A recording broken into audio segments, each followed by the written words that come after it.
जय श्री राम। जैसा कि आप सभी को पता है, आज है पुरुषोत्तम मास की पद्मिनी एकादशी, जो हर साल नहीं आती बल्कि कई वर्षों में केवल एक बार ही आती है। कहा जाता है कि इस व्रत को सच्चे मन से करने से भगवान विष्णु स्वयं भक्ति की मनोकामनाएं पूर्ण करते हैं। तो आज इस वीडियो में हम जानेंगे पद्मिनी एकादशी व्रत की संपूर्ण कथा, पूजा विधि और इसका महत्व। प्राचीन समय की बात है।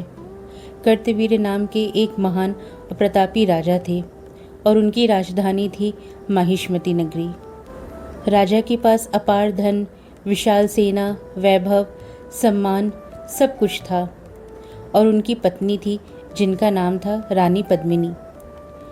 रानी पद्मिनी अत्यंत सुंदर, पतिव्रता और भगवान विष्णु की परम भक्त थी। लेकिन राजा और रानी के जीवन में एक बहुत बड़ा दुख था। उनकी कोई संतान नहीं थी। समय बीतता गया।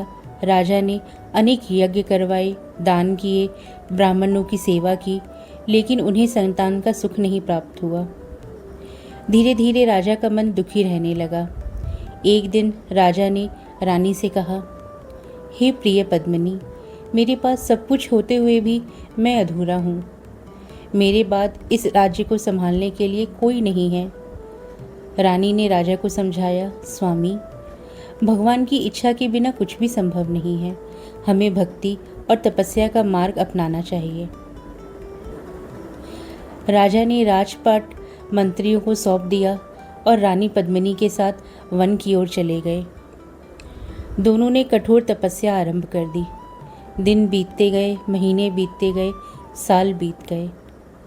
राजा ने भोजन त्याग दिया। उनका शरीर कमज़ोर होने लगा।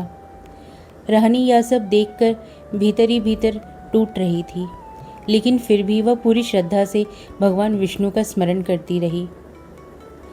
एक दिन रानी पद्मिनी ने महान पतिव्रता देवी अनुसुईया के आश्रम में जाकर उन्हें प्रणाम किया। रानी ने विनम्रता से कहा, हे माता, कृपया ऐसा कोई उपाय बताइए जिससे मेरे पति की तपस्या सफल हो जाए, हमें संतान सुख प्राप्त हो। देवी अनुसुईया ने ध्यान लगाया और कहा, हे पुत्री, अधिक मास में शुक्ल पक्ष में आने वाली पद्मिनी एकादशी का व्रत करो। वह अत्यंत दुर्लभ और पुण्यदायी व्रत है। इससे भगवान विष्णु अवश्य प्रसन्न होंगे।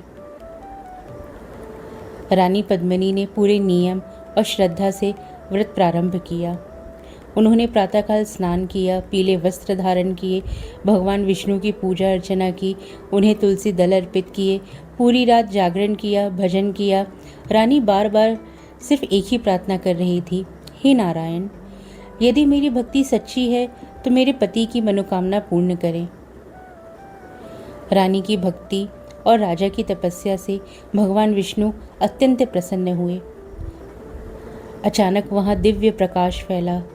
शंख, चक्र, गदा और पद्म धारण किए स्वयं भगवान विष्णु प्रकट हुए। भगवान विष्णु बोले, हे राजन कर्तवीर, हे देवी पद्मिनी, मैं तुम्हारी भक्ति और तपस्या से अत्यंत प्रसन्न हूँ, वर मांगो।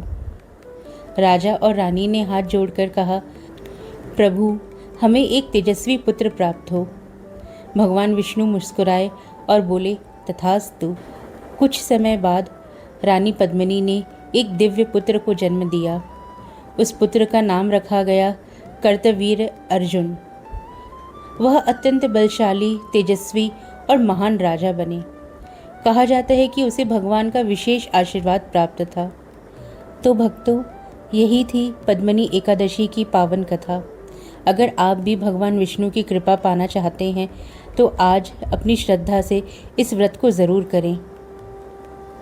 अब हम जानेंगे पद्मिनी एकादशी व्रत की पूजा विधि। इसमें सबसे पहले हमें सुबह ब्रह्म मुहूर्त में उठ के स्नान करना होता है।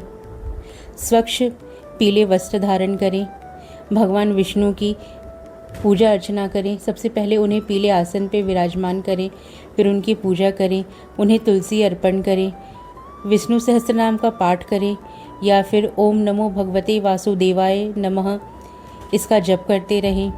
पूरे दिन में फलाहार व्रत करें। इस दिन कुछ भी ना खाएं, सिर्फ आप फलाहार करें या निर्जला व्रत करें।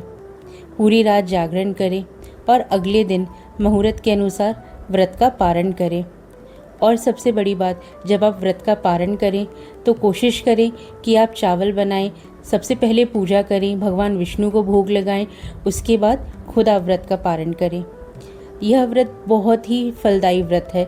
इसको करने से मनोकामना पूरी होती है, पापों का नाश होता है, घर में सुख समृद्धि बनी रहती है। जिन्हें संतान सुख की प्राप्ति चाहिए उन्हें संतान भी मिलती है और भगवान विष्णु की असीम कृपा बनी रहती है। तो आशा करती हूँ कि यह वीडियो आपको पसंद आई होगी। पसंद आई है तो इसे लाइक कीजिए। ऐसी ही और वीडियो के लिए बने रहिए आर इंडियन रूट्स। और कमेंट में ज़रूर लिखिए ओम नमो भगवते वासुदेवाय नमः। जय श्री राम।